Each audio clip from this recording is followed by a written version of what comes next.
First, for us was about starting to measure the consumer time spent with connected TV and defining what that experience was like for the consumer from a Nielsen perspective, because in many regards it's all about the television set in the living room.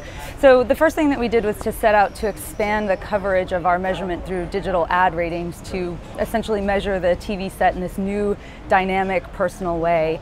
And we've been able to do a couple of things. So we've extended the measurement. It provides the same set of consistent, comparable metrics for the connected TV experience, but we've also been able to extend that measurement to really important platforms in the space like Roku. We recently announced our partnership with Hulu.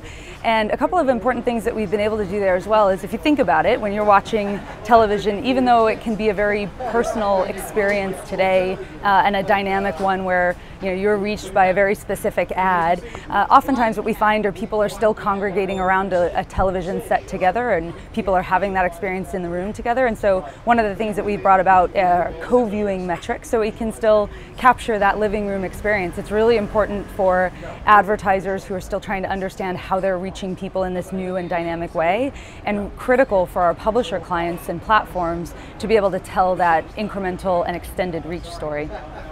Jessica, I want to ask about downloadable media. We hear a lot about podcasts. It's exploding. I mean, it's still small, but it's growing. Also, Hulu announced their downloadable video on the go.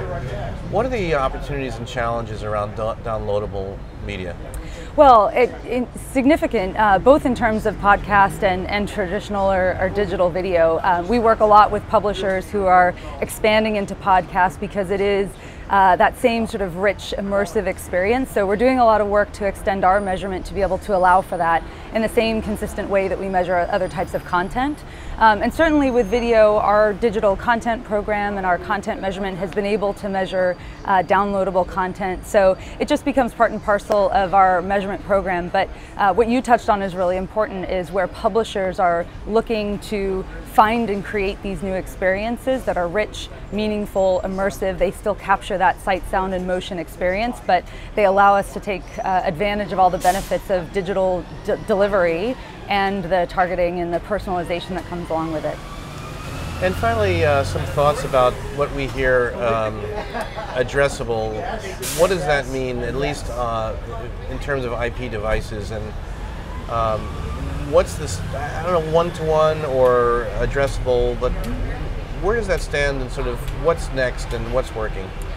Oh, what's next and what's working? Well, there's a lot coming our way, certainly. I think what we see in the market right now is not just a lot of energy and focus about talking about what can be next, but we're starting to see a lot of momentum in the industry to start to actually take action. So, if you see Nielsen's participation in programs like OpenAP, our partnership with Clipped, Sizeable Media, and others, we look at our role there as being able to help simplify the process so that we can allow buyers and sellers to actually transact on more of an addressable inventory. So there's a lot of work going on from the Nielsen perspective to help inform those standard ways of looking at audiences and making sure that we're still allowing people to enumerate them in the way that we're not overcounting, whether it's beer drinkers or people going to France or something of that nature.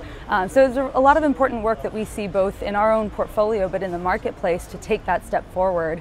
The other thing I find really interesting right now, from both a buyer perspective as well as a publisher perspective, especially in the wake of GDPR, we see a lot of focus on the data itself, premium quality data for buyers to understand the provenance of how that data was created for the purposes of understanding consumers. So we're also very invested in being able to build those premium segments for our clients to take advantage of.